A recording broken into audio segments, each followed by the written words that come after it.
Awesome. Yay, dude, that was awesome. Oh my gosh, where were we? I know. I felt like it was one of those conversations where like transported out. We did. Like the energy is just connected and like everything else is so good. That was amazing. I don't even know if you understand the depth of what you just shared. Ooh. Hello, everyone, and welcome to the Evolve with Emily show. I'm your host, Emily Hayden, and you guys know that the show's on the road right now.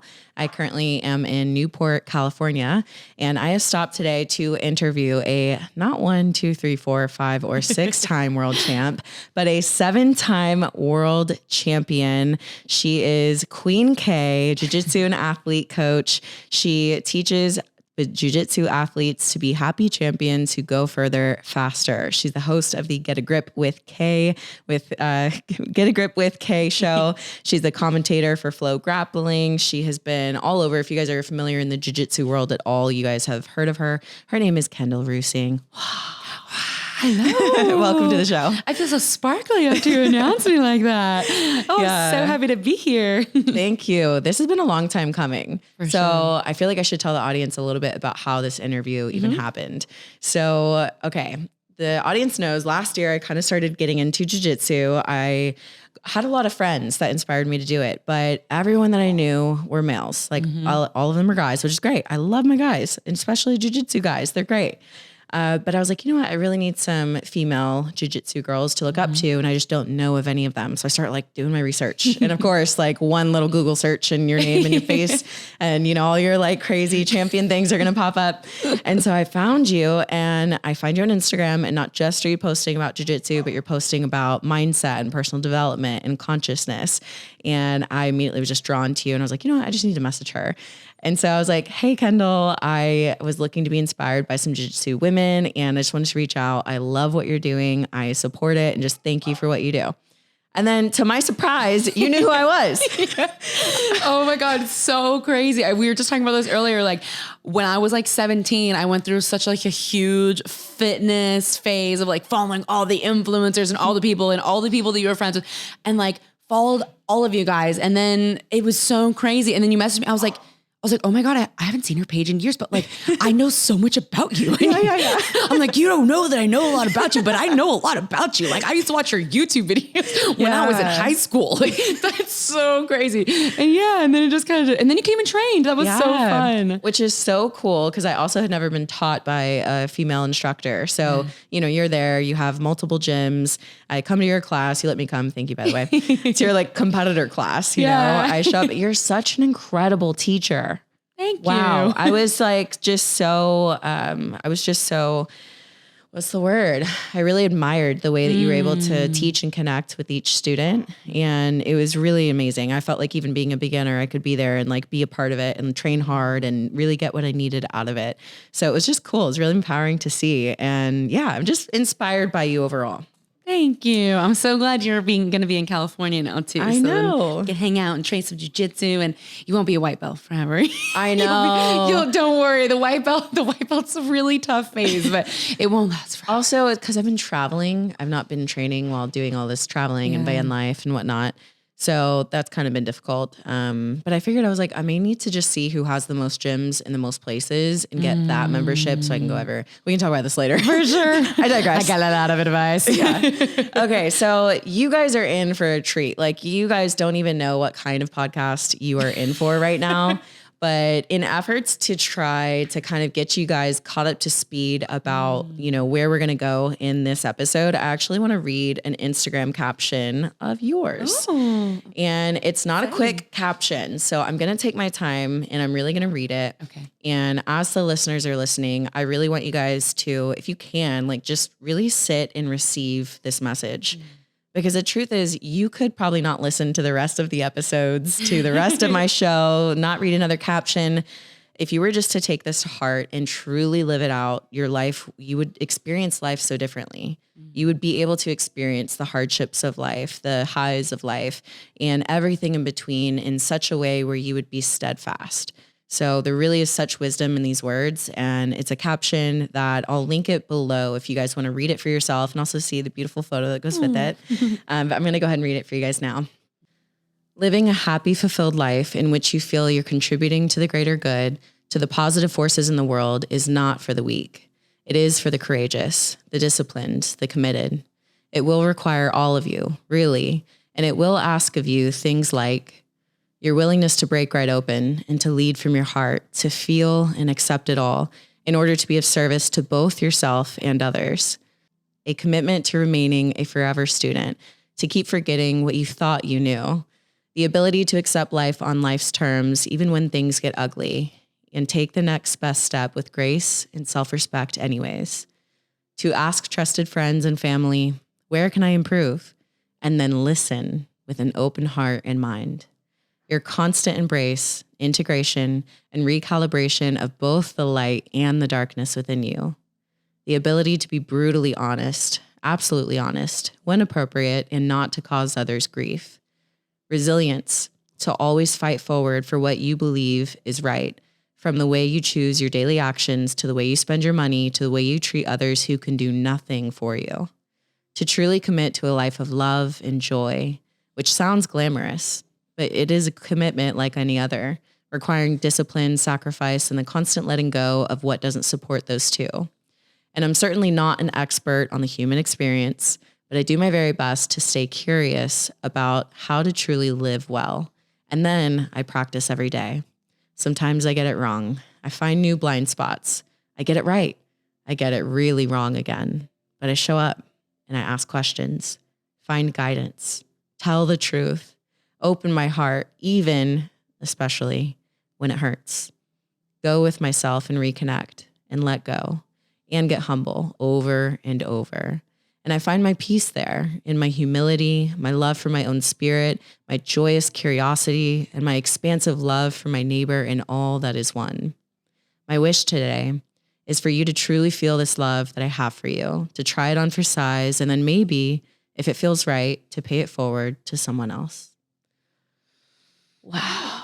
Girl, that is a wealth of knowledge that is coming from such a deeply authentic place. So I want to start the show out by asking you how and where does this wealth of knowledge come from? It's like there's this whole ocean of depth within. So how have you reached this point of awareness, of consciousness? You know, what have been those things in your life that have really led to such a conscious way and intentional way of living? Yeah, wow. Thank you for reading that. I didn't know which one you were going to read. It's funny. I swear that it's like one of those things where you're like, this is crazy, but knowing us with the synchronicities, it's not crazy. On the way here, I'm wearing the hoodie that I'm wearing in that shirt. No, you're not. I'm wearing the exact same hoodie that I'm wearing in that post, this scramble hoodie. Yes. And literally I'm driving here and I was thinking about that photo because I was like, oh, the last time I wore this. Yes. I'm like, it's crazy. Also, when I started recording, the record time on my camera was 444. Unbelievable. Yeah. Like I'm not even, it's like, I'm going to stop saying it's crazy because now I just expect it. Yeah. But thank you for reading that. It was so wild to hear my words in the voice of somebody else. It was pretty impactful. So I appreciate you reading that. That's cool. It hit me different than when I wrote it. That's cool. And it's like gave me like, you know, when we kind of speaking into depth and consciousness, we may be in a space to speak something into life. And then the next day comes around and then you're back in the cycle, you're in this or you're in that. And then, so, you know, hearing my own words back, it's like, yeah. Oh yeah.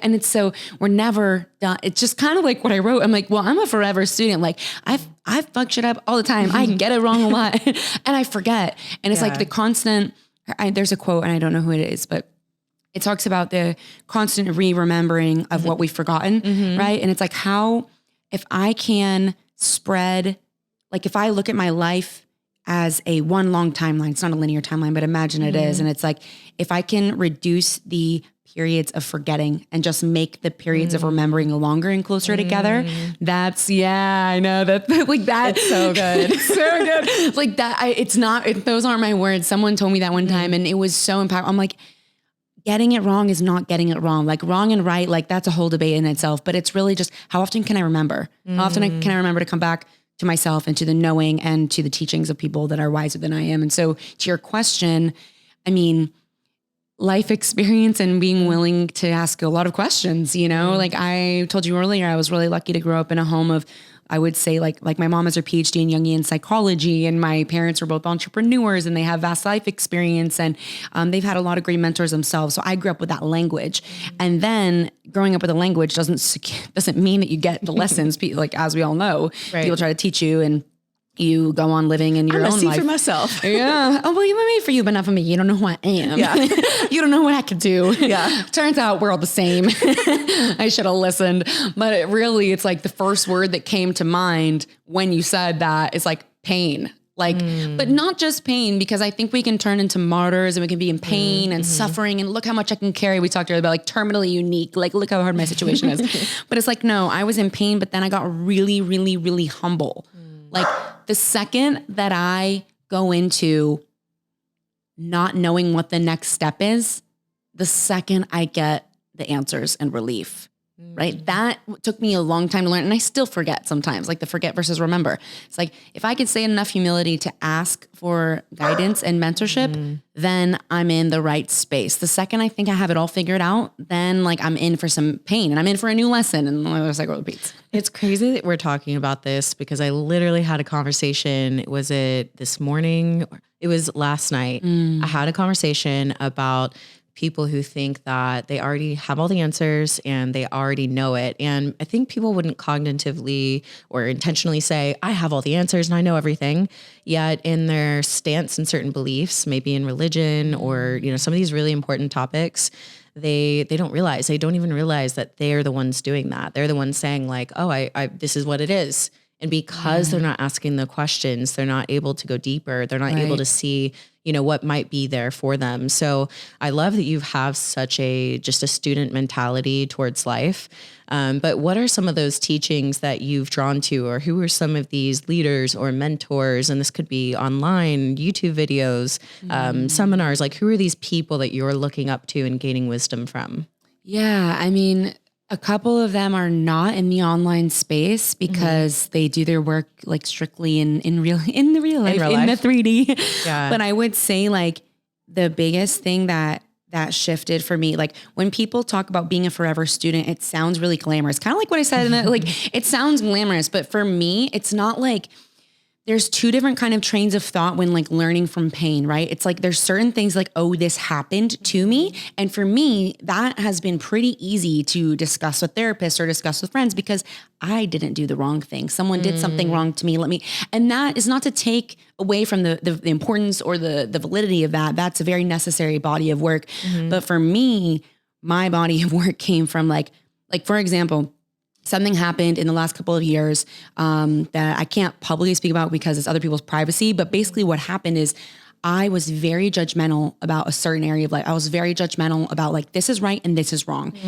And then I found, and for years I held this opinion. I told people about it all the time. And then, and I spoke publicly about it. And I ended up in a situation where I compromised my own integrity and did something similar to the thing that I would always say was wrong. Right. Wow. So I was total in a lot of hypocrisy and total out of alignment with my integrity. Wow. And it was the most like shameful, one of the most shameful experiences in my life. I was like, I can't believe that I did this. Wow. And it took me to the point of like, that's where I'm like, the answer is pain, because I was so humble on my knees of like, how the fuck did this happen? Who am I? I thought I knew who I was. Like those kind of, like I've hurt other people in this process, like those kind of experiences. And then going to, for me, like to get tangible, it was going to a therapist that I'm very close with, a traditional like talk therapist. She does a lot of different kinds of modalities. But then the other person was a yoga therapist I was telling you earlier about that I work with. And then also like one of the most valuable resources we have are the people in our lives that love us deeply. I have a couple, like I'm blessed to have a couple people in my life that they love me deeply. They are not afraid to tell me the truth, or even if they are afraid, they'll do it anyway.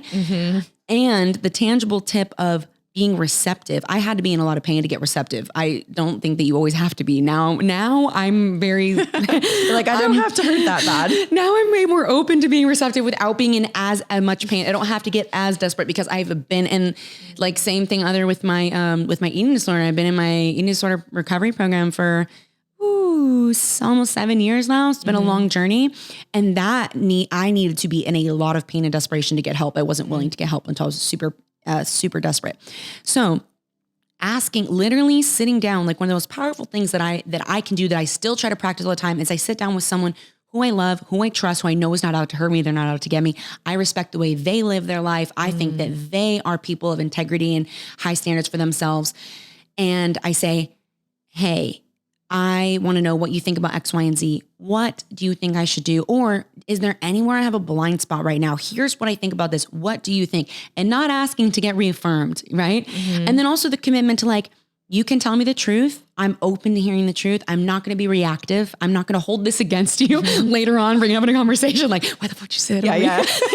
Yeah. That's priceless. Like, that's free. Yeah, that's true freedom. And having that freedom in relationship, I think is what creates those deeper connections that you can really count on when it comes to it, of getting that clear reflection or that clear feedback that you need in order to grow. Yeah. So the fact that you've already implemented that into your life and it's such a important part of your life, it really makes sense why you'd be where you're at. Like it's a mirror to where you're at now is, just you doing this personal work, you being open and receptive. But I do also just have to say, like, one, thank you for sharing that story. The fact that you're even able to speak on something like that and to say out loud that you were out of integrity and this is how it felt and, everything that comes with that. Cause I think we all go through something similar at a certain point. And the shame that is attached to that is something that can be guilt.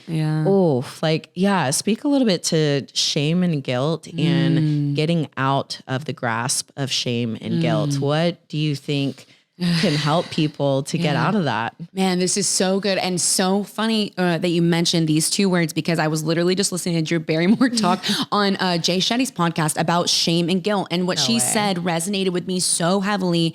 And this is something. The reason I recommend therapy to everyone is not because you're always in a crisis, but because when you are in a crisis, you want an established relationship. That's so true. I can't be in a crisis and like call a new therapist and be like, can I tell you my whole life story is supposed to make sense to you? I did that once. Yeah, and the therapist literally looked at me and I was like, are you okay? Like, I feel like you didn't have the space to hold what I just told you. Right. And now you're not available for 5 weeks. And I just told you my whole... It's trauma. It's like traumatizing. And honestly, that's self-sabotage. Like for me, it was bad. It's self-sabotage. Like in my opinion, if I were to do that, it's like trauma dumping. Like that's a whole other conversation. Trauma dumping. But I think it's important to have established relationships with mentors so that when you go through stuff, they know you deeply, and you trust them. Like it's not a random person. It's not like, anyway, so going back to shame and guilt. Drew said this and it resonated with me so heavily. She's like, shame and guilt are like roommates in my head. And it's like, she said it so good. She's like, you're living with these roommates and they're like not that tidy and they're loud and they come home late and they're like making the house smell and all these things. And you're like, I just want to evict you. Like, get out. Like, I need to live by myself. I need to be by myself in my space, in my brain. I want to keep it nice. I want to keep it clean. It's going to smell good. Like, shame and guilt are these emotions or these heavy, I like to like view them outside of myself, like kind of as like people or my hands. I could put a name to it, like your shame and your guilt. Yeah. They are visitors that pop up once in a while, but I don't have to let them stay and live in my house, like, and this is something my therapist and I talk about all the time too, not just with shame and guilt, but with other aspects, because we all have these like different kind of archetypal representations of ourselves. None of them are wrong or bad or evil or not welcome. But I, like the innermost knowing of me, which I consider to be like oneness or God or, spirit, which I am and your dog is and you are and the plant is and we are all it, we are all this source energy in the way I view things. That part of me got to decide how long these things stay and play a part. For example, when I had this big experience where I was so ashamed of myself and I was so guilty and I felt so horrible. Like I just wanted to die. Like I was like, I'm getting like shaky thinking about it. It was so, I was like, get me off of this planet. Like I'm like, how did I even get here? And it was the kind of thing where I look back and now I kind of see my lower self, like my higher self used my lower self to get me to moving, to get some shit kidding. going, you know? Like I needed to get shaken out, and there were signs and signals, and like life was pulling me in different directions, and I was so blind. Like I felt like I was on drugs at the time. Like I wasn't, but I felt like I was. and I needed to be pulled out, and people got hurt in the process, right? So when I think about that event, like if there were no shame and guilt initially, that I don't want to demonize those things. Like they got my attention, you know? Yeah. But they didn't need to stay and hang out. Right. There's like an expiration date to their teaching, and they need to teach you what they need to teach you, and then it's time for them to go. Yeah, and they help guide, but it's like putting a name to them is helpful because I can speak to the shame. I can say, hey, dude, you know, thanks for showing up. Thank you for pushing me where I needed to go, but you are no longer serving me. Like now you're hurting me, and you're keeping me away from the good work that I can do in the world and the happiness that I can have, that I deserve, that I feel innately. Like I was born with the right to feel this joy, this love, this happiness. And I don't need you anymore. Like you can go take a vacation, you know? Here you go, paid vacation. Please leave. Please leave. Get out of my house. Like I'm tired of my house smelling gross, you know, get out. Yeah. Like I want to live alone now, Yeah. you know, or invite some other friends over. Like I don't need you. Yeah. I like the idea of naming these different emotions that we have, you know. I think even like categorizing certain things, right? Like when you're having a difficult experience, let's say that you're having anxiety, rather than like just giving in to all of your anxious thoughts, being the observer of those thoughts, right? And getting into the observer seat to say, what is the chatter about? What are the stories that are being told? What are the fears that are coming up, right? Because I feel like, you know, when we talk about consciousness and personal development, there are layers to everything. And I think the fun part is going layer to layer to layer and like really peeling things back to get to the root of everything. Because at the surface layer, we may think that we are anxious, right? But when we get beyond the anxiety and like, oh, my thoughts can't stop. Well, can you sit still for a second? Can you listen to those thoughts? Maybe they're trying to tell you something. You know, do you have a conversation that is, you have things left unsaid that you need to finish up? You know, like it's crazy because you were saying it's almost like your higher self used your lower self. I think that's happening a lot, and we're just not listening to the messages that we're being given. Like when I look back at my life too, a lot of difficult things that I experienced, I had sign after sign after sign of like, hey, like you have got to shift something here, you know? And for me, it also took me getting to a really, really painful point before I was able to actually like wake up to it and make some drastic changes that I needed to make. You know, I think people learn a few different ways, sometimes by pain, sometimes by opportunity. And I think if you know that you're somebody that learns by pain, then maybe the goal, maybe it can be, like you said, now you don't have to get so low and so painful, but now it's like, okay, you start to see it quicker. You can observe these things quicker, and then you can make those changes in your life. Yeah. I'm a firm believer that lessons come cyclically.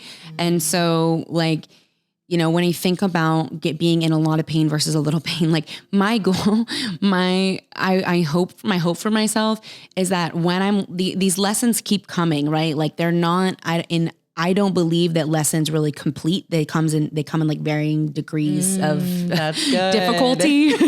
You know, like you get higher up in the video game. 10. Exactly. Yeah. Like my bosses change. Like the big boss, you got to be, you know, Bowser gets a little bigger, you know? So, but I find that like, if I can be in less pain to learn these things, the better. Or if I note it, like you said, I pick up on them faster. You know, for example, like I talk pretty openly about my eating disorder now and the history with that because, you know, I was at a, I believe it was the US Open in Vegas. This was like one of my rock bottom moments, like so horrible before I got into recovery. And I was, you know, throwing up 5-6 times a day. It was horrible. I was like wrestling for Team USA, traveling all over the world, getting good grades in school, and somehow had my head in a toilet all the time.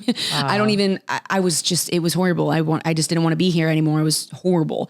And I remember that I had like cut like 25 or 30 pounds in like 2 weeks. And I'm about to go weigh in at the US Open and I'm not on weight. So like my poor mother, like I want to make it clear, she in no way was facilitating or approving of this. She was there to make sure like I didn't die and go to the hospital. Right. She was like trying to keep me from like, you know, being by myself in Vegas, dying.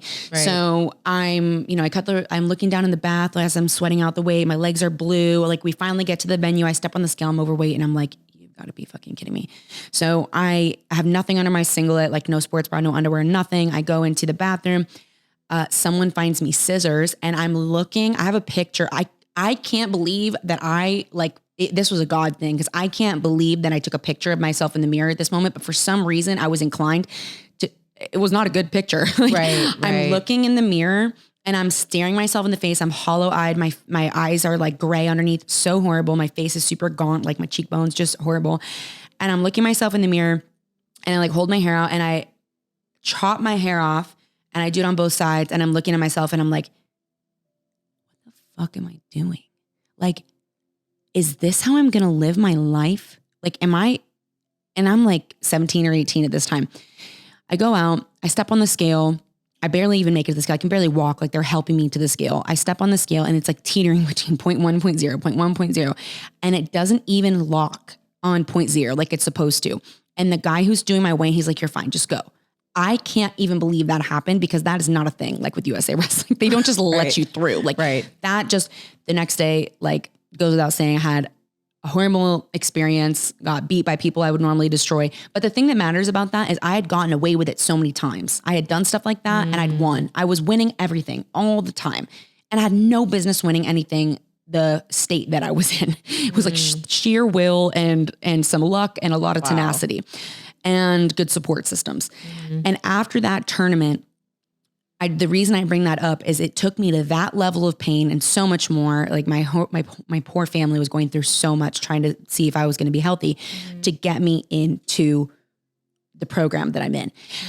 And nowadays, if I'm feeling anxious or I'm feeling angry or I'm feeling sad and I'm getting like a little like, and I'm like, oh, I need some food or like, I need to sit in front of the TV and eat some food and like zone out on my phone. I know who to call. I know who to call. I call people that I'm close to me. I know where to go. It doesn't take that much pain to get me to be humble and to be like asking for help anymore. And it's not always perfect, varying degrees of difficulty, but for the most part, I know where to go and it doesn't take me as much pain. And that's kind of my goal with all my lessons. Yeah. Oh my goodness. Thank you for sharing that. And unfortunately, I know there's a lot of women that are listening to this, even men, that can relate to the story that you just shared. What do you think is something, because you said you've been in the recovery program for 7 years now. Yeah. Are there any key things that you can pick out from these 7 years? Maybe it's a mindset shift. Maybe it's an actual practical technique. Are there things that have just helped you along your own journey with truly recovering? Yeah. So I'm in a 12-step program for eating disorders. It's called OA. And I'm always careful about like one of our principles within program is attraction, not promotion. And so I usually, I'm not here to promote a program, but this is what works for me. Right. And so in these programs, one of the major things that we talk about is acceptance of powerlessness. That coming from a type A, high achiever, famous in her hometown, like has to get 4.5 GPA, like powerlessness. What is that? Like, I am in control of my destiny. I've got this. I can do it. Just tell me what to do. I'll figure it out. So I am still that go-getter, high achiever girl, but I understand that there are only certain things that are within my power and outcomes are not. And for me, I had to come into an acceptance of like the way that I interact with food is the same as somebody who interacts with alcohol in an alcoholic way. So I can't just go like binge drink and then like help myself throw up to feel better and then expect to be normal the next day like many people do. I can't go eat like 5 bags of something like people do when they're hanging out with their friends on a Saturday night and then like feel okay. Like that, food is like alcohol to me in certain capacities. So powerlessness, but the way that has translated into the rest of my life has been so profound because I am only in control. Like people say all the time, I'm in control of my side of the street. I'm in control of my own actions.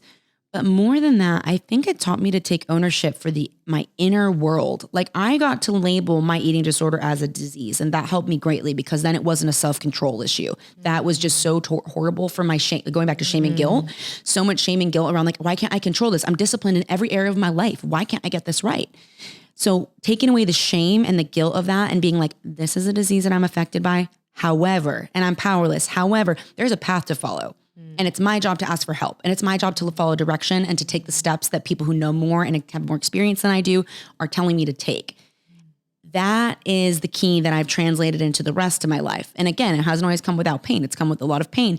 But I knew that that path worked for me, that like, okay, I'm powerless over the outcome. I'm powerful, or I'm in my power over my actions. And more than that, I am in power of the containers I put myself in order to learn and to become better at this thing I'm trying to have power over. Oh, that's so good. So that's translated into my entire life. Like in my program, I find that I have kind of like I feel like I have a guidebook to life, you know, and I have amazing women that I work with that are amazing wives. They're wonderful mothers. They're powerful business owners. They're good sisters, you know, like they are wonderful, wonderful people, and their lives look very different than I do. They have a way of dealing with, what do I do when I make a mistake, when I hurt somebody deeply? What do I do when someone deeply hurts me? What do I do, like you said, when I have a conversation that I feel is unfinished? What do I do when I feel resentful? Like all of these kinds of things I've been able to translate into my real life. So I don't know, the whole program maybe. To sum it up, the entire thing. Powerlessness is a big part of it. Yeah. Yeah. You know, it's incredible hearing you talk, right? Because you're this 7-time world champion, entrepreneurial, business owner. Like you have so many things that are so, like you said, strong and something that you really have full control over. And like you push the needle forward, it's going to go forward. Like, you know that you've proven it to yourself over and over again. And I think, you know, because I think about life and world in the sense that we're all these spiritual beings that are having this human experience. You know, and we're all here to learn the curriculum that is specific to our spiritual selves and our soul and what we need to learn. And so it's just interesting to me when I view you as this soul that's having this human experience, that you're clearly here, this, you know, this soul to be this like incredible world champion type of person, right?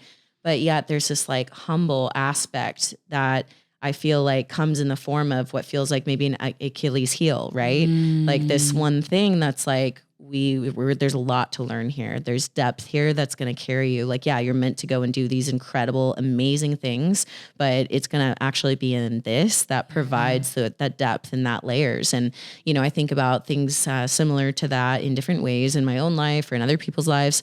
And I just kind of wonder, like, I'm always just kind of, you know, and these are just open thoughts that are unprocessed, but I just kind of wonder, like, I always ask, like, what for? You know, I have such a curious mindset when it comes to these things, because I don't think it's by accident that we all have different strengths and different weaknesses, you know, and I don't think it's by accident the people that we're connected to. So having this like world champion that is able to speak on something that affects so many people's lives, I can only imagine the amount of people that are listening to this right now, gathering hope, saying like, wow, like if she can go through all of that and she can overcome this thing and live life in a great way and overcome shame and guilt, like I can do that too, you know? So just, I hope you know that you going through this journey in such a way where you're a learner, you're a student always, but you're willing and brave enough to be so vulnerable. Your level of vulnerability, like I'm inspired by it. Thank you. Truly, it's incredible, because like, I feel like in life,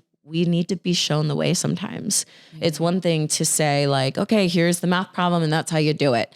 You know, it's another way to be like, hey, this is how I really fucked up, you know, and it didn't feel good. And I felt like a horrible person, you know, and it's like people look at you and they're like, but you're an incredible person. And you're like, I know that. But I've been through this too. You know, so to just really like in such an authentic way, share those things is really brave of you. So thank you. Thank you. Yeah. I try to, and again, we touched on this earlier. We were eating this like amazing chocolate cake and we were having this amazing conversation. And I used the word shaman so funnily because we talk a lot about consciousness and we talk about being a student of life, but I'm very careful to never like, I think this comes from having been in a lot of pain because of feeling like, oh, I got it now, or I learned the lesson.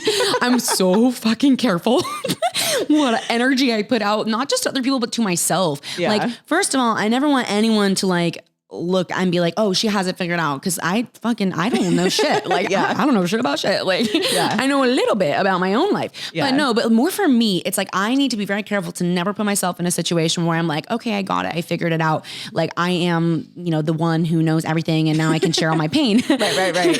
because the truth is like, I had this experience in a meditation with my yoga therapist I was telling you about, who's a very strong mentor of mine. We came back from this like breathwork and meditation experience, and I was talking myself through it, and I was like, I get the sense of like, I don't know how to explain it, but there is going to be some pain. Like there is going to be some grief. There's going to be some loss. There's going to be some pain. But my capacity for love and joy is so, so, so large. It's so big, but you don't get one without the other in my experience. Like my willingness to open into pain, like when there's a crack in the door and it gets ripped open, like that was a choice to not close off. But that choice, yes, it led me to more pain, but it also gave me such a capacity for joy and love. Like that is so huge. And so when you're thinking about like vulnerability, it was scary. There have been different periods in my life where I've been more open about stuff. And it was scary once social media, like my social media is an example of like some of who I am. Right. And when I was, very young, when it started kind of getting some attention from people that I don't know, strangers on the internet, and I would get these messages, and that was its, whole experience in itself. Yeah. People's thoughts about you. But lately, I'm so glad that I'm having the opportunity to talk a little bit about this, and I appreciate your questions, because what happened, in this last year and a half with these injuries is I gained like 25 or 30 pounds with these two major injuries back to back. And it brought me back to so many of the lessons around acceptance and powerlessness and the body image and eating disorder and social media, because so much of my social media depended on what I looked like physically and how I showed up looking like a professional athlete. So then you got to look at, where is my value? Right. And so you say like this is the cycles, and these are the cycles and the depth. Exactly. And so this cycle of learning, it's like, okay, I don't have to get to so much pain like I did before. And this is a different version of it, because before I was, underweight or whatever. There's a different version of it, but this is reminiscent of the way that I would feel of like, okay, I need to show up. I need to perform. I need to look a certain way. My value is in people's perception of me. Like I thought I had worked through a lot of that. And when these injuries happened back to back, I realized that I had never had to learn how to eat or how to have a diet for a sedentary person. Never in my life. I worked out 2 to 3 times a day, 6 to 7 days a week, my entire life. Right. So that, and then so the weight came. And so now I'm still in this learning process of like, okay, I need to like, now I'm kind of working out like a normal person. I'm still injured. So I'm like, well, I'm redoing all my nutrition and I'm getting help with that. And like, this is, this is really big stuff, but it's happening for me. It feels like it's happening very publicly. Now, of course, you take like into consideration, you got to consider like who really gives a shit, who's really taking that much attention, like who are they? Why am I valuing their opinions? All that's there. But to keep it very real and authentic, and raw is like, I do feel, I'm like, oh my God, this is public. And I'm getting messages about it every day. Totally. And I'm going on Flow Grappling and I'm commentating and I'm on these stages and I'm on like these broadcasts and people are like writing in like, oh my God, Kendall's fat and she didn't used to be. Like, this is real shit. Yeah. No shit. And so it's like coming from my sense of self and security being like accomplishments, good grades, praise from my peers, social media numbers growing. Like my social media engagement is shit right now. Like, and I am so blessed to be in a place where I'm like, this isn't like, let's be super honest. Like that's not zero affecting me. Like there is a part of it. I'm like, damn, why is my engagement so low?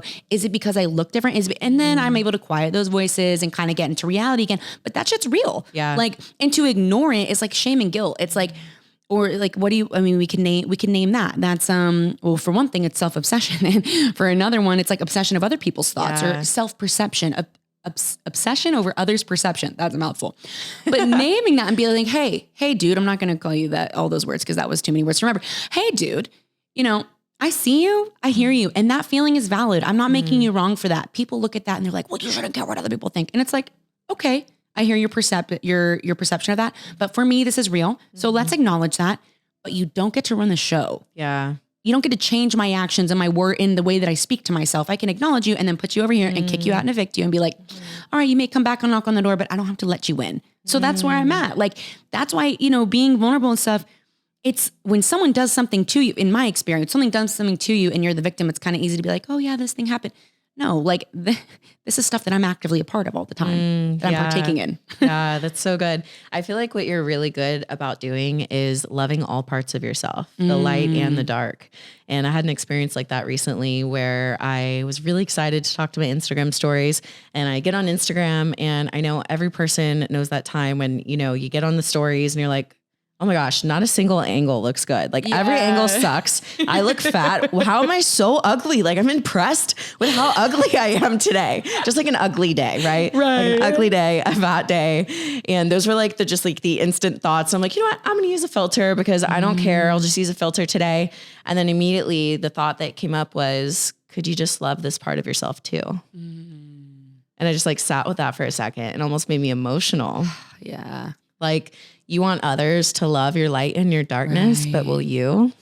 Ooh, that gave me like some goosebumps right there. Right? Exactly. And so or get this, you want other people to love their light and their darkness, and you're preaching that, but you're not doing it. Yes. You're not showing up like that. Yes. Like, yeah, that's real. Yes. And so when I hear you saying like, giving yourself that time to say like, hey dude, I see you, but you're not running the show, but you are valid. Yeah. What I see is you just giving yourself self-love and self-compassion towards that part of yourself.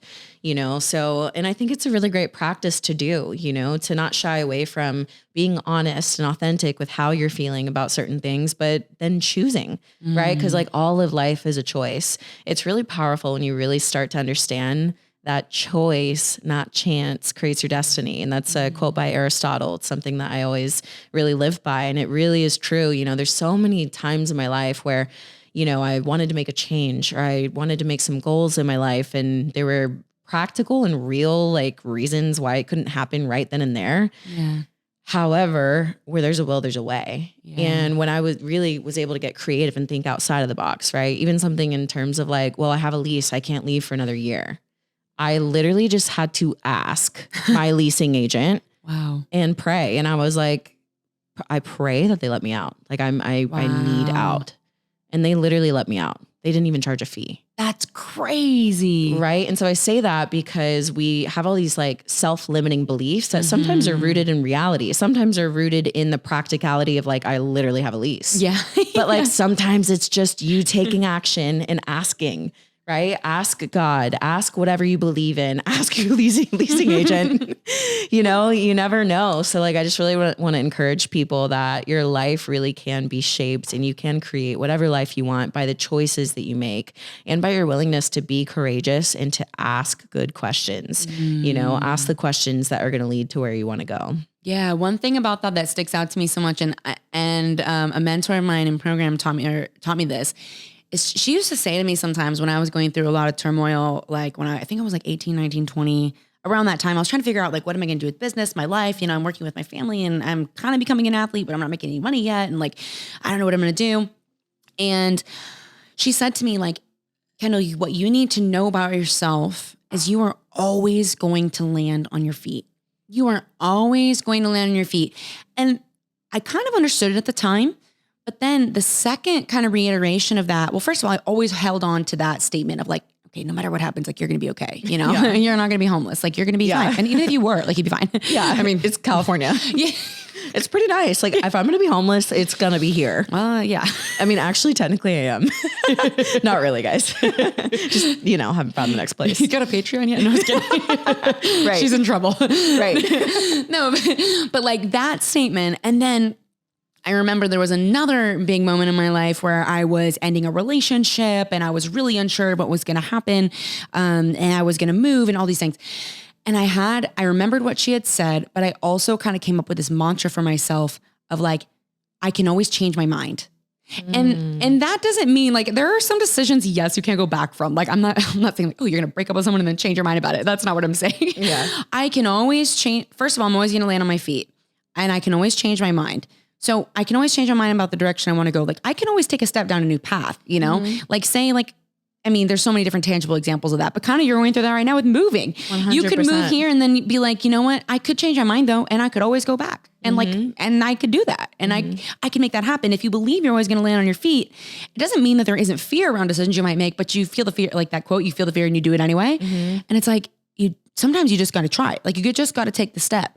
And again, it's like so cliche, but the older I get and the more experiences I have, the more I realize that I resonate with this. It's like, I don't want to be fucking 90 years old in my deathbed looking back like, damn, I wish I would have done more stuff that I felt like, oh, maybe I'll do this. Or I wish I would have taken more chances. It's like, I like to live in a way that's like responsible and, with other people in mind and all of this stuff. But at the end of the day, I feel like I can always change my mind and I can always land on my feet. So if that's the case, then I can do whatever the fuck I want. Yes, yes. Or try. I can try to do anything I want. It's such an empowering moment when you realize that for yourself, because it allows you to have freedom in your life and your choices, freedom to get it quote unquote wrong, when in reality, it's not even really wrong. Maybe that was the lesson that you needed that takes you to where you want to go. Like think about how many people fail on the way to that world championship, on the way to that business that finally makes it. Yeah. They may have never gotten there had they not learned what they learned from failing first. Yeah. So, I think we're kind of in this world sometimes where people are scared to fail. They're scared to take a chance, scared to fail, scared to get it wrong. But at the end of the day, like you said, you really have to think about like when I'm on my deathbed, what kind of life do I want to have lived? And the truth is only the lucky few are going to make it to their deathbed. There are so many people that die early or die young or don't get that full life. Right. So that's like the best case scenario. And I had to start, thinking about that for myself too. Like if I died at the end of this year, would I be proud with how I was living right now? Like I want to just imagine that in my mind that like, if it was the last year, I want to be able to look back and just be like a full fuck yes. Yeah. In every regard. And I like that you say you live responsible with other people in mind. I think I'm not being reckless, running around like fucking people over, or like breaking all my commitments because I changed my mind. Like, Right. But the truth is you're going to fail anyway. Like that's so freeing. That's the truth. You're gonna fail anyway. Like, and that's a big lesson from jiu-jitsu because no matter how good you are at competing, you're gonna lose. You're gonna get tapped out. You're gonna lose in training. It's like, you're gonna fail anyway. So I want to at least have some autonomy and choice over the ways within I'm going to fail. Yeah. Like I want to know, like, I want to be, like, that's the thing. Like, again, it's not avoidable. Like, it's the same thing people say, like, when, like, I love that little quote about marriage where it's like, well, every relationship has challenges. So you better choose the person you want to go through challenges with. That's so true. And same with friendships and family and like all, like everything and work. They're so funny. My boyfriend always says like, the answer is always like almost always work. Like work is the answer to so many things, which is, it's funny. Like that sounds so harsh, but the truth is there are challenges everywhere. Yeah. No matter what you do, you don't get to pick a challenge-free life. So you better pick something you're willing to challenge with. And it's funny about changing your mind. I want to go to Joe Dispenza for a second because man, you asked me earlier about like people I look to or things. I mean, you were talking about this earlier. I went to one of his week-long retreats and I'm going to an advanced follow-up in May. I'm so excited. And I remember being there and being like, first of all, to get me to take a week out of my life to go to something like, just like everyone listening to it, like I'm fucking super busy, like, and I have a lot of commitments, a lot of people counting on me, people's careers counting on me. Like I gotta be home. But so I went to this thing. That says a lot.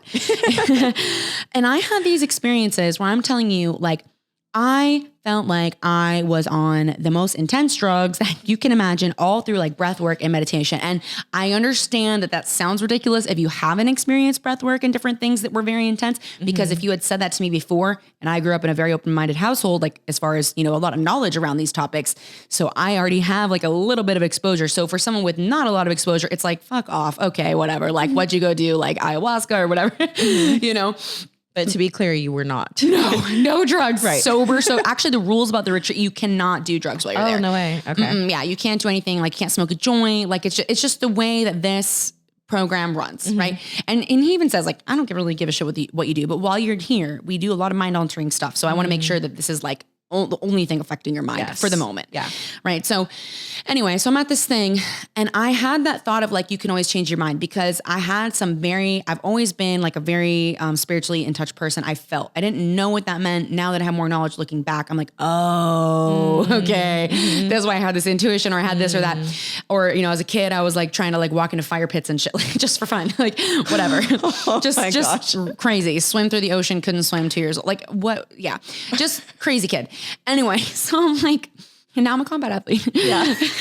Here we are. Yeah. So I love to talk about her feelings. Oh my God. Yeah. Let me just tell you. I love the polarity of it all. Well, it's funny talking about polarity because like masculine and feminine energy is such a big topic. And I think like for women like you and I who are these like driven choice, choice, not chance, like make your life happen, evolve with Emily, like hello, like your whole brand, my whole brand. Right. Yeah. So it's like, this is very easy to fall into masculine energy. But for me, my power is and I have so many women I admire and I could see it in you too when it comes through. It's like that feminine, super, super feminine strength, like that divine love and light that shines through. And this experience at Joe Dispenza's, to kind of tie it in, was a lot of that for me because in these meditations and breathwork experiences, you're trying to have this spiritual experience or a mystical experience, whatever you want to call it.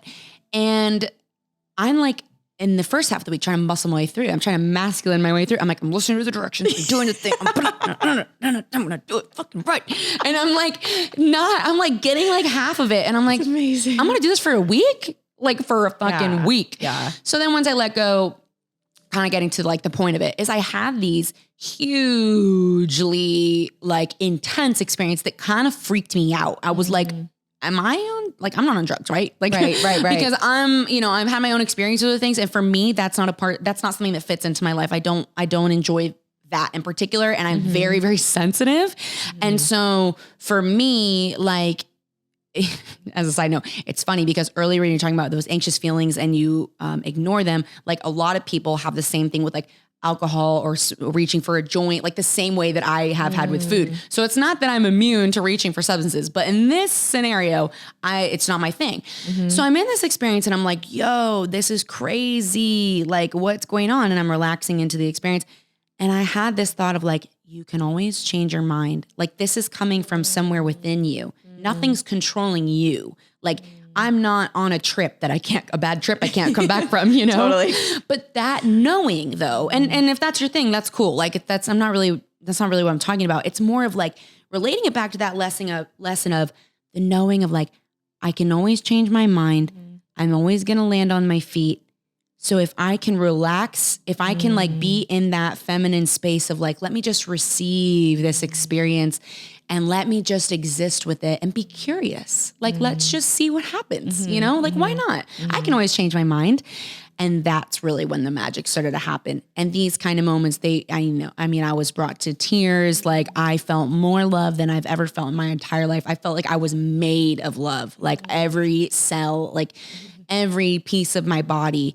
And, coming back into like real life after that was intense. Yeah. But it was also the realization of like, this is a beauty. And this is, I mentioned to you earlier, like I talked to my yoga therapist about this. She said something super profound to me that helped me a lot is, we're chasing those experiences is also a form of avoidance of this 3D life that we live in, like, let's get real, right? Snaps to that. Like it's a form.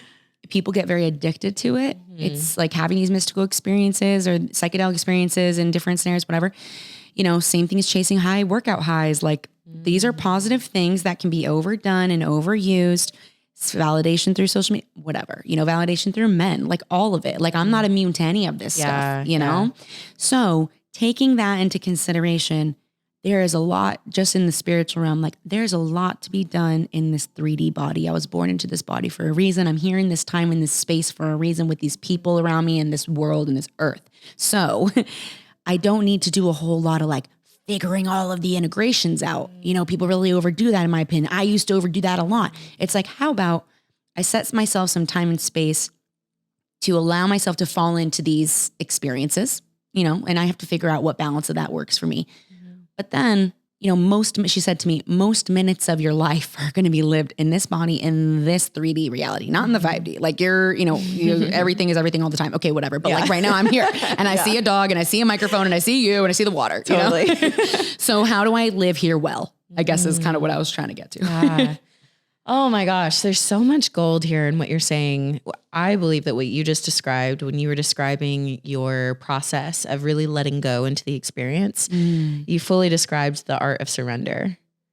That really is what that is. And it's so beautiful and it's so powerful when people are really able to truly surrender because, and this is something I've navigated in my own life too, is I was in survival mode for so long and I was in my masculine for so long. It's just what I had to do to survive that it became my norm. So even when I didn't need to like have the arms up, so to speak, I was still here like ready to go. Right. Yeah. And I believe that the art of surrender is when you realize you're capable of this. You're capable of fighting when you need to fight so that you can live like this. You can live like this because you can always make it a different decision. If and when life needs you to fight back for yourself, you can, right? So for those people that have always lived in that survival mode, that survival instinct, you can use those skills, but you get to be in the driver's seat and the choice of when those things come out. But going throughout life, always in that survival mode, always in that ready to fight mode, you're not receptive. Yeah. And receptivity is literally half of the equation. You can't just always put out. You can't just always be the one giving and doing and working and being working and doing, but you also have to be the one being. Yeah. Do versus be is like masculine versus feminine. Like it all exists in all of us, right? It's such a hot topic right now, masculine versus feminine, but I love it. And I've learned a lot.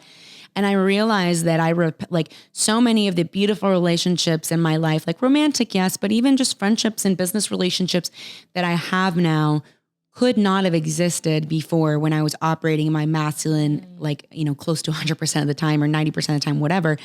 Because like, if you think about magnets, I was repelling these relationships that I have now that I'm more open to receive, like you said it perfectly with the equation, there's receiving, receptive, receiving and giving or doing and being, right? Doing versus being. And it's like, if I'm one all the time, the other one's going to go away. It's not needed. Like there's no space for it, but if I dial back, now there's space for it. But I think that was so beautiful how you spoke to people, like if you're in survival mode, for me, what it required to get out of that, because I had some beautiful relationships around me that were supportive, but I just wasn't really allowing for that support to happen. So it's not to take away from the people who loved and cared about me during that time.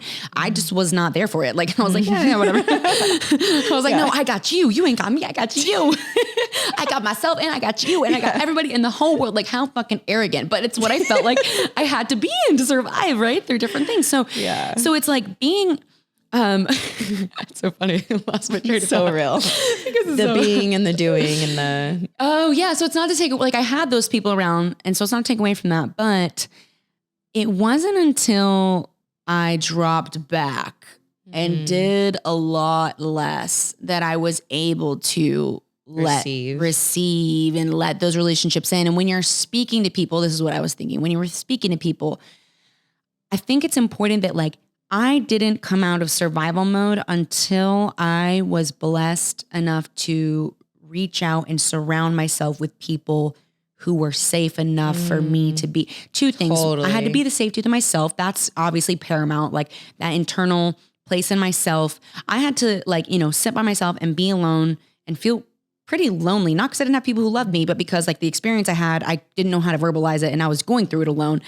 And I'm having this experience and I'm like, I need to create a safety within myself. Like whatever is going on, like can't be wrong or bad. Like it just needs to be and I need to accept it and love it. Like really, really love it. Like naming those things. Like I can't be like having the knowledge or the awareness that I'm worried about people judging my body size on social media and then pretend that doesn't exist and really be at home with myself. I won't feel at home with myself and then I can't be real with you.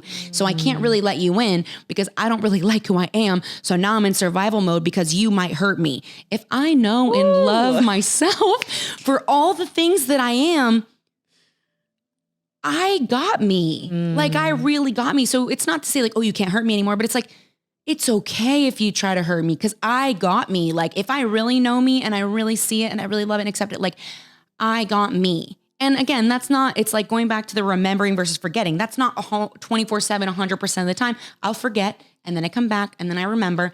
But having that safety within yourself and then combining it with like seeking out healthy, wonderful relationships that can support that. Then for me, the walls started to come down. And I learned it.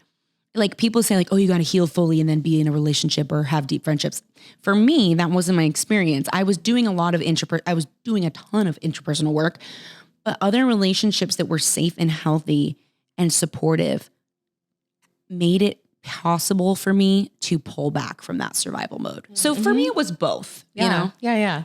I love that you share that. And it's kind of brought up a thought that it's a saying, and it says that you get what you are, not what you want. So even as you're doing that healing work, I believe that because you were doing that healing work, that you were able to get what you were at that time, which were other safe human beings practicing safety within themselves and providing that safe space for others around them as well. So it makes perfect sense, why I think you may have experienced that. Okay, so this talk has been absolutely incredible. We have to end with a jiu-jitsu question, I feel like, because we didn't even talk about jiu-jitsu on this podcast. So true. With a 7-time world champ. But that's what I love as well, is that there are so many facets to you. And I love the fact that this is what happened. But I do just want to sum it up here with like a jiu-jitsu question, because for people that are in it, they're going to be just kicking me right now. Like, Emily, why did you not ask her any jiu-jitsu questions? What's her number one move? Oh my God. Okay. Well, actually, let's ask like a silly question or two. Yeah, go for it. Yeah, let's do some rapid fires. Do you have like a quick go-to like finisher submission? Like what is it called? My favorite takedown is a far knee tap. I'm really good at it. Really? Far knee tap. I'm fucking great at that shit. What's your favorite position? Mount now. Mounts my favorite position right now. Classic. Yeah. What's your least favorite position to get caught in? Oh God.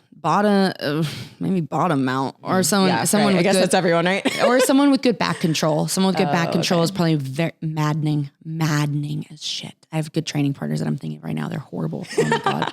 Please don't take my back. It's horrible. As a 7-time world champion in jiu-jitsu, the sport that you love, what, if anything, changed from the first title to the second, to the third, to the sixth? You know what I mean? All the way up. Like were there things that changed in you as an athlete with the more titles? And was the pressure increasing as the titles became more? There was a shift. So my first answer is the thing that changed from the first to the seventh. Because they were at different belt levels. Like not all of them are at black belt. They're different belt levels. From my first to the seventh, and also going into ADCC, where obviously we didn't even talk about that, but obviously I got injured at ADCC and that was horrible. But I felt like I was gonna, like, I had this deep knowing in myself that I was gonna win that day. And I say that not lightly, because I haven't always felt like that. I've had a lot of, So anyway, I really felt like I was gonna win that day, and that was a very huge experience. Another talk for another time. But we could have talked to her about that. But anyway, for the jiu-jitsu people, what changed from the first time I won the worlds at like blue and then purple until now is the need to have the title. Ooh. Yeah, the need to have it. That's the thing that kept playing as you're asking questions. The need to have it. The desire, still there, but the need to have it. And what that kind of shifted somewhere in the middle, around like purple, brown belt. Actually like brown to black, maybe. Yeah, like brown to black. It was the need to have it. And the pressure was around the same time. Like after I won my brown belt world title, things started to really change, because it wasn't that I won a title and then I felt worthy. It was that in between like brown and black belt, I started to realize that people were falling off that I had competed against and lost to. And I knew that I was having way more fun than so many of the people that I was competing with. And not that that's better or worse, but it just made me feel like I was going to last and I wanted to stay. And that was a big part of it. And I started to really focus more on like, how do I want my life to look? What do I want my days to look like for real, like day in and day out? Because there are plenty of careers that I could be making a lot of money in. I feel like I have a lot of skills and a lot of talent, and I could take my skills and talent in other places.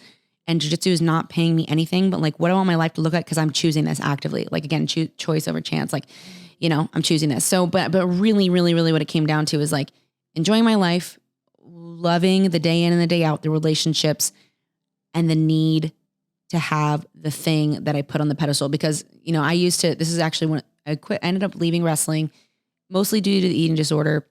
But one of the biggest things, and this translated over to jiu-jitsu too, was thinking like, if I live my life like this every single day, and I get to the Olympics at the time in wrestling, and I lose, will it be worth it? Wow. And the answer was no in wrestling. And that had a lot to do with the eating disorder. Wrestling's not evil, but that was where I was at. I love that you say that. Just to be clear, like my wrestling fans are there, I love wrestling, but it's where I was at. My life, the way I was living my life was not going to be worth it, including these, like that was all in one, wrapped in one. In jiu-jitsu, it was at first, the answer is like, well, if I get to the worlds and I don't win, is it worth it? First, the answer was I don't know, because I was at a point in my life where so much of my self-worth depended on my accomplishments still. And that's okay. That's just where I was, and I was young, like 18, 19, 20, those times.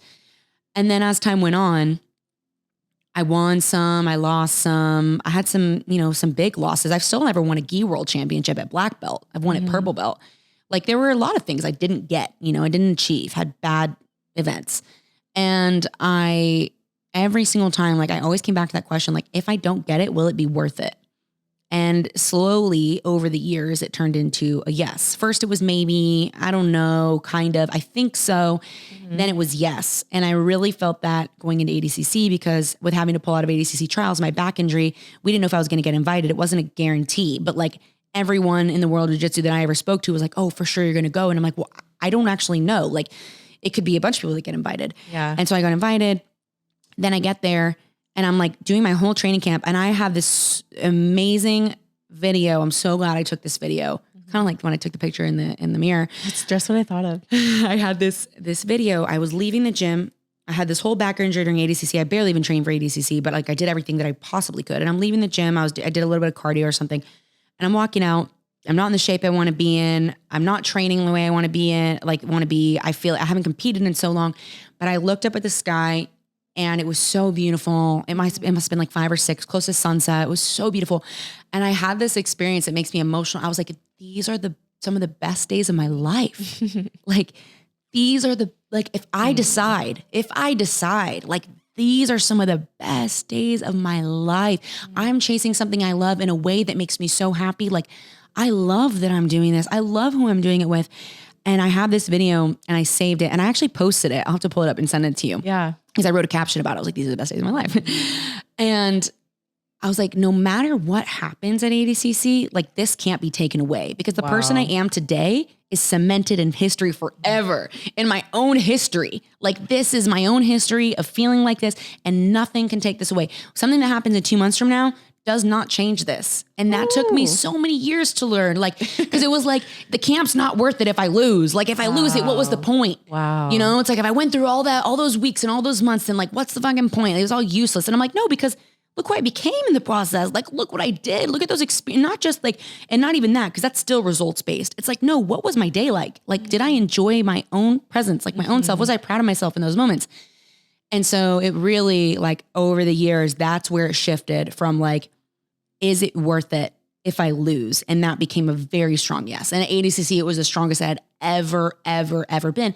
And you know what? In the back of my mind, I thought that meant that I was going to win, because I was like, I care the least about the result. I'm going to go out. Like I care the most about my performance. I'm going to go out there. I'm going to kick ass. This is going to be fucking amazing. I'm going to be a champion.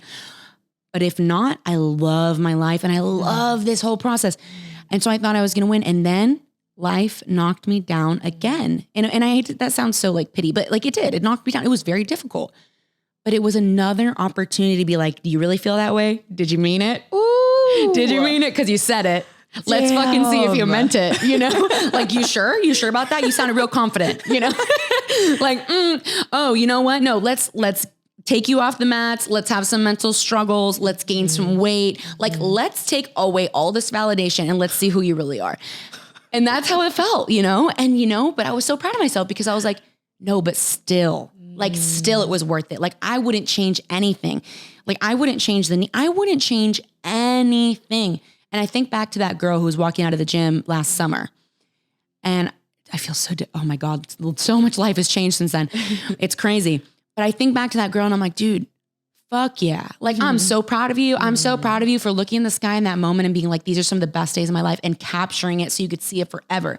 So that you always had proof to yourself that no matter, because she didn't know what was going to happen. She thought she was going to win, you know? And so now it's like, take that girl and show her everything that's happened and been like, no, but you were right. Like, you were right. You still get to keep this, you know, like that's what I've learned through a lot of world championships. Girl, I did not expect that answer, but it's you, and I probably should have expected something incredible like that. That makes me emotional just thinking about it, because I feel like what you've done is shown us how incredible it can be to create a life that you're thrilled to live, to create a life that you can find joy, purpose in, that you can be proud of yourself in. You know, you said before this that the training sucked, that they were like so challenging and so hard, and yet that's where you find your happiness and your joy and your purpose. And I love the fact that in a moment of being in training camp, right, which I think a lot of people could get so tunnel vision that they're so focused on their goals. They're training, okay, I got to get my water and then my food, and then they could just be like this. But you actually took a moment to be still and be present, truly present, take in your surroundings. And now you have this beautiful perspective that you get to like literally shift lives with, but really just more than anything, shift your own life too. So thank you so much for sharing that with us, and just for all of the wisdom that you shared with us today. Wow. I feel like I could make clips off every single thing in this podcast. Thank you for holding space for it and for asking good questions. Like, this is probably one of the favorite interviews I've ever, or like podcast interviews that I've ever done, because it just takes things past the level of just jujitsu. Like, jujitsu is beautiful. It's a wonderful thing. It's great. But what are we here to do outside of just what we do on the mats, you know? And I don't know the answer. Like, a lot of things, like you're the same, like you're so multifaceted, you're doing so many things. And it's like, you know, my thought when I listen to podcasts, I try to think about that when I create podcasts. It's like, what might resonate with somebody who has more life experience than I do, less life, similar, different experiences. Like, is there anything that they can hear where they can be like, man, I feel seen, like right now. I feel heard right now. I'm not even saying anything and I feel heard. Like, I was listening to Drew Barrymore, one of the most famous fucking people on the planet. You know, like ultra famous, like amazing. And I literally felt like we were homies. You know, 100%. I was like, dude, I get you. Like, I get you. Thank you for speaking your truth. Because then when I look at who the fuck you are, I'm like, no, we're the same. It's such a powerful reminder. Like, we're the same. So anyway, I appreciate you asking good questions, because it just brings, you know, we're all the same stuff. I always say, I wish that we could go around seeing with soul-centered eyes. Like, I wish we could go around literally with, like, you know, not looking through our eyes, but just like speaking heart to heart, soul to soul. And that's one of the reasons why, like, good conversation, quality conversation of intimacy and depth and vulnerability and authenticity is one of my main core values, which makes sense why I'm a podcaster. But what I've noticed is that when people speak to heart, soul to soul, there's so much more that can be received there. And that's one thing that I love about podcasting, because when people they usually listen, some watch, but usually they listen. And I feel like their hearts are so much more receptive to what's there. So we could go on for hours. Maybe next time we will ask for questions and maybe we'll do more of a mix of some jujitsu, some competing, some, you know, personal development. Cause I feel like you're going to have to be a repeat guest now that I'm in San Diego. Awesome. Yay. All right, guys, you know the drill. If you enjoyed today's show, then please do us a favor and share it on your Instagram stories, text it to a friend. You can tag both myself and Kendall. Make sure to check out all of her stuff linked down below. If you are in the Newport area, make sure to check out her gym. Do you want to shout out your gym? Yeah, Gracie Baja Newport Beach. We have GB Newport Beach, Gracie Baja Corona, Gracie Baja Riverside, and Gracie Baja Redlands. I'm at, you know, kind of all four, and my family has those. But any jiu-jitsu school near you, go try a class if you haven't already. Jiu-jitsu is a great place to get to know yourself a little better. I always say it's like such an amazing platform for personal development. Yeah, it is. And you build a really dope skill. So, all right, guys, we love you, and we will see you in the next episode of Evolve with Emily. Bye, everyone. Bye. Awesome. Yay, dude, that was awesome. Oh my gosh, where were we? I know. I felt like it was one of those conversations where like transported out. We did. Like the energy is just connected and like everything else is so good. That was amazing. I don't even know if you understand the depth of what you just shared. Ooh. I don't know. think Is that how know. you? Is that how you feel? That feels good to hear. I don't think you even realize it. Like you're because in the way that you just like connect everything into this whole storyline. string things together. Yeah, it's amazing. Oh, thank you for saying that. I used to never, so if I was on a podcast, I honestly like wouldn't go back and watch it. But I think that you should listen to some of the things that you said, because I think it'll hit differently. Yeah, like man, when you read that caption, I was like, You're like, did I say that? I know. I was like, hey girl, how'd you know I didn't hear that? Like, who are you? Are we not wearing the same leggings? Oh, they're almost Very close. They're similar. almost, yeah, I love it. Oh, thank you. That was so